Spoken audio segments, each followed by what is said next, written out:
بسم اللہ الرحمن الرحیم۔ شروع اللہ کے نام سے جو بڑا مہربان نہایت رحم والا ہے۔ لقد أنزلنا إليكم كتابا فيه ذكركم أفلا تعقلون۔ اب کسی طرح مدینے میں بلا لو ہم کو، اب کسی طرح مدینے میں بلا لو ہم کو،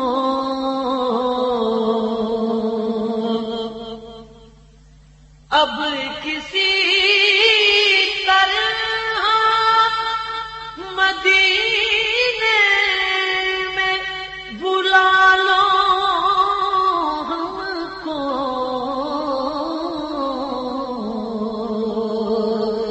ہجر کے گھور اندھیروں سے بچا لو ہم کو، ہجر کے گھور اندھیروں سے بچا لو ہم کو۔ الحمدللہ وحدہ والصلاۃ والسلام علی من لا نبی بعدہ، اما بعد فاعوذ باللہ من الشیطان الرجیم، بسم اللہ الرحمن الرحیم۔ واذکر فی الکتاب ابراہیم انہ کان صدیقا نبیہ۔ حضرات گرامی، سامعین و ناظرین، السلام علیکم ورحمۃ اللہ وبرکاتہ۔ آج جیسا کہ آپ سب جانتے ہیں عید الاضحیٰ کا دن ہے اور بڑا مبارک دن ہے۔ آج کا دن ہمیں اس ہستی کی سب سے زیادہ یاد دلا رہا ہے، وہ ہیں حضرت سیدنا ابراہیم خلیل اللہ علیہ السلام۔ یہ ذکر کوئی ہم خود سے نہیں کر رہے، جو ان کا ذکر ہے ہم خود سے نہیں کر رہے، بلکہ اللہ پاک نے قرآن پاک میں فرمایا وَاذْكُرْ فِي الْكِتَابِ إِبْرَاهِيمَ، میرے ابراہیم کا ذکر کرو۔ کون کہہ رہا ہے؟ رب العالمین۔ سیدنا حضرت ابراہیم علیہ السلام کی ساری زندگی ہی امتحان دیتے ہوئے گزری۔ اللہ پاک نے فرمایا وَلَنَبْلُوَنَّكُمْ بِشَيْءٍ مِّنَ الْخَوْفِ وَالْجُوعِ وَنَقْصٍ مِّنَ الْأَمْوَالِ وَالْأَنفُسِ وَالثَّمَرَاتِ وَبَشِّرِ الصَّابِرِينَ۔ فرما رہے ہیں اللہ پاک کہ میں اپنے صابروں کو آزماؤں گا، خوف سے، بھوک سے، مال میں کمی سے، جانوں سے اور پھلوں میں کمی سے۔ مقصد یہ کہ اللہ پاک فرماتے ہیں کہ جو میرے نیک بندے ہیں، جو میرے صابر بندے ہیں، میں ان کو امتحان سے گزاروں گا، ان کو میں طرح طرح کی آزمائشوں سے گزاروں گا۔ اگر وہ میرے صابر ہوئے تو صابروں میں سے ہوں گے اور استقامت میں ہوں گے۔ اللہ پاک نے بھی حضرت ابراہیم علیہ السلام کو ان تمام آزمائشوں سے گزارا۔ کبھی نمرود کے دربار میں، کبھی غار میں بھوک سے، کبھی بکریوں کے 400 ریوڑ کا مالک بنا کر۔ آپ کو یاد ہونا چاہیے کہ آپ کی صرف بکریوں کا 400 ریوڑ تھا، اونٹ علیحدہ تھے۔ جب حضرت ابراہیم علیہ السلام مکہ میں تھے، بیت المقدس میں تھے، کفار کا بڑا زور تھا، تو فرشتہ آیا، اس نے آ کر کہا اللہ اکبر، آپ فوراً باہر آئے۔ آپ نے کہا یہ ترانہ کس نے گایا؟ فرشتے نے جواب دیا میں نے کہا۔ نے کہا یار ایک مرتبہ پھر کیا؟ نے کہا پہلے میں نے اپنی مرضی سے کہا تھا، اب چونکہ آپ فرمائش کر رہے ہیں میں ایسے نہیں کہوں گا، آپ مجھے کیا دیں گے کیونکہ امتحان ہو رہا ہے۔ انہوں نے کہا یار میں آپ کو 100 بکریاں دوں۔ انہوں نے اللہ اکبر کہا یار ایک دفعہ پھر کہہ تو آپ کیا دو گے؟ میں اور بکریاں دوں، حتیٰ کہ بکریاں ختم ہو گئی، ساری بکریاں دے دی۔ کہنے لگے یار ایک دفعہ پھر کیا دوں؟ کہنے لگے آپ کیا دو گے؟ اب تو بکریاں نہیں رہی ہیں۔ میں کہا یار ابراہیم تو ہے، میں آپ کی نوکری کروں گا، آپ کی بکریاں چراؤں گا، ایک دفعہ۔ جب انہوں نے اللہ اکبر کہا آپ نے کچھ، تو ایک آزمائش تھی، آپ نے سب کچھ لٹا دیا، تو ایک آزمائش تھی، آپ نے سب کچھ لٹا دیا۔ اس لیے کبھی نار نمرود میں کودے تو علامہ اقبال رحمۃ اللہ علیہ فرماتے ہیں کہ بے خطر کود پڑا آتش نمرود میں عشق، یہ عشق کی بات ہو رہی ہے۔ عقل ہے محو تماشائے لب بام زندگی، لب بام ابھی۔ تو میرے دوستو جو عشق ہوتا ہے وہ ہر امتحان میں پاس ہو جاتا ہے، ہر امتحان سے گزر جاتا ہے۔ اگر کوئی عقل سے کام لے گا وہ کامیاب نہیں ہو سکتا۔ اس کے بعد اللہ نے سب سے بڑا امتحان لیا کہ اے میرے خلیل اپنے لخت جگر کی قربانی دے دے۔ خواب آیا پہلے، پھر خواب آیا، پھر خواب آیا۔ آپ نے اپنے بیٹے سے بات کی، آج کا بیٹا ہوتا اس نے کہا تھا ابا تیرا دماغ خراب ہے، نہیں، وہ پیغمبر کے بیٹے تھے۔ انہوں نے کہا میرے ابا جان جیسے آپ کا رب فرما رہا ہے آپ وہی کر دیجئے، مجھے آپ صابروں میں پائیں گے، مجھے آپ صابروں میں سے پائیں گے۔ انہوں نے یہ نہیں کہا کہ مجھے صابر پائیں گے، اس کے اوپر بھی میں نے پہلے تقریر کی ہوئی ہے بہت بڑی۔ تو اللہ تبارک و تعالیٰ نے جب آپ سے یہ کہا تو آپ نے اپنے بیٹے سے جب کہا اور وہ بیٹے مان گئے، آپ قربانی کے لیے ان کو لے گئے، ان کو قربان کرنا پڑا اپنے بڑھاپے کا سہارا۔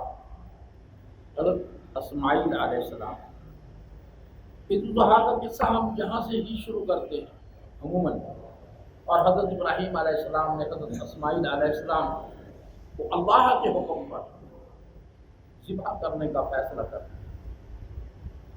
اگر ہم قرآن پاک میں تفکر و تدبر کریں، فکر کریں، تو ہمیں یہ پتہ چلتا ہے کہ یہ قصہ یہاں سے نہیں، یہ یہاں سے نہیں شروع ہوا، بلکہ یہ تب شروع ہوتا ہے جب حضرت ابراہیم علیہ السلام بہت چھوٹے تھے، بہت چھوٹے تھے۔ ذرا توجہ سے سنیے، حضرت ابراہیم علیہ السلام کے چچا آزر جو کہ بت بناتے تھے، وہی آپ کو پال رہے تھے۔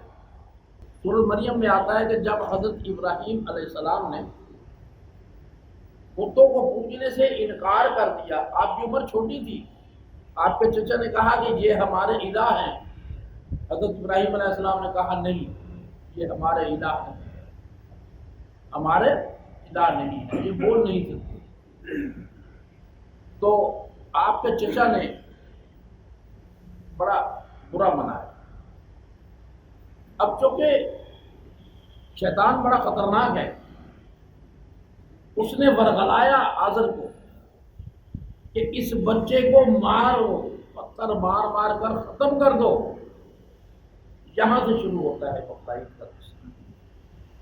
اگر ہم غور کریں کہ گناہ کراتا کون ہے، گناہ قرآن میں ہے کہ شیطان گناہ کرواتا ہے۔ آزر کو کس نے بہکایا کہ اپنے بھتیجے اپنے بیٹے کو مار؟ شیطان تھا۔ تو شیطان نے ایسا سوال پیدا کر دیا کہ تم اس کے انکار پر اس کو ختم کر دو، اس کو مار دو۔ اگر ہم اس پر سوچیں کہ شیطان نے سجدے سے انکار کیوں کیا تھا اور کہا تھا کہ اللہ تو میرے ساتھ ناانصافی کر رہا، میں انسان سے بہتر ہوں، میں زیادہ عبادت گزار ہوں، گناہ کوئی بھی کرے، آدر کرے یا ہم کریں یا آپ کریں، شیطان ہی گناہ کروا بندے کو اکساتا ہے۔ جو اللہ کا نیک بندہ ہوتا ہے وہ اس کے پیچھے نہیں لگتا ہے۔ کیوں کہ وہ اللہ سے کہتا ہے میرے مولا میری مدد فرما، مجھے آقا صلی اللہ علیہ وسلم کا صدقہ عطا فرما۔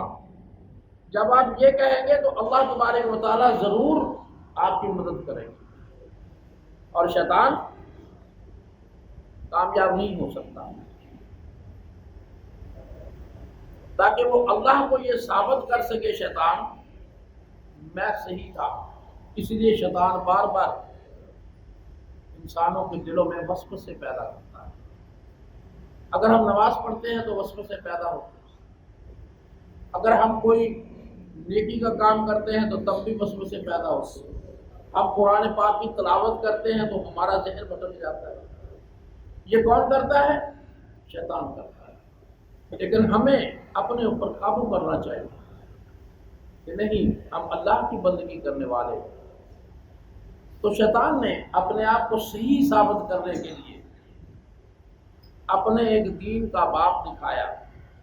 قرآن کریم میں آتا ہے کہ اللہ کے دین کے لوگ اور شیطان کے دین کے لوگ جو ہیں ان کے نظریات علیحدہ علیحدہ ہیں، ان کے باپ علیحدہ علیحدہ ہیں۔ جیسے کہ شیطان نے باپ دکھایا آزر کو، حضرت ابراہیم علیہ السلام، اور حضرت ابراہیم علیہ السلام چونکہ چھوٹے تھے اس لیے اس نے ان کے ذہن میں ڈالا کہ ان کو پوجا کرنے کے لیے کہو، تاکہ جب یہ پوجا نہ کریں گے تو آپ کے پاس بہانہ ہوگا، آپ اس کو مار سکتے ہیں۔ ادھر اللہ پاک نے انسان کو افضل بھی بنایا اور زمین پر اپنا نائب مقرر کیا، خلیفہ مقرر کیا۔ یہ تھا آدم علیہ السلام کی مٹھی میں۔ تو اللہ تبارک و تعالی نے جب شیطان کو سجدے کے لیے کہا تو اس نے کہا کہ میں انسان کو سجدہ نہیں کرتا، انسان میرے سے بہتر نہیں ہے، میں انسان سے بہتر ہوں۔ اس نے ایک سوال کھڑا کر دیا، تو باطن میں اللہ تعالیٰ نے جواب دیا۔ اب آپ دیکھیں اللہ کا جواب، تو اللہ تعالیٰ تو بڑا حکمت والا ہے، اس کا جواب سنیں۔ شیطان نے بھی کہا کیا، حاضر کو کہا کہ تو اس کو مار۔ اب اللہ تبارک تعالیٰ حضرت ابراہیم علیہ السلام کو کہہ رہے ہیں کہ تو اپنے بیٹے کو ذبح کر۔ بات تو ایک ہی ہے لیکن حکمت علیحدہ علیحدہ ہے، حکمت علیحدہ ہے۔ شیطان کہہ رہا ہے کہ تو اپنے بیٹے کو نہ مار، اب وہ یہ کہہ رہا ہے کہ تو اس کیوں مار رہا، تیرا بیٹا جوان ہے، تیرے بڑھاپے کا سہارا ہے، تو بوڑھا آدمی ہے، تو نے 60 سال دعائیں کی ہیں، 60 سال بعد تجھے اللہ نے یہ ایک نعمت دی ہے، لیکن اب تو اس کو ختم نہ کر، اس کو ذبح نہ کر۔ لیکن حضرت ابراہیم علیہ السلام چونکہ ایمان والے تھے، پیغمبر تھے، آپ نے اپنے بیٹے سے کہا اے میرے بیٹے، اللہ تعالیٰ نے مجھے یہ حکم دیا ہے، اور جب میدان عرفات کی طرف آپ کو لے گئے اور وہاں پر آپ نے اس کو لٹایا، اپنے بیٹے کو لٹانے کے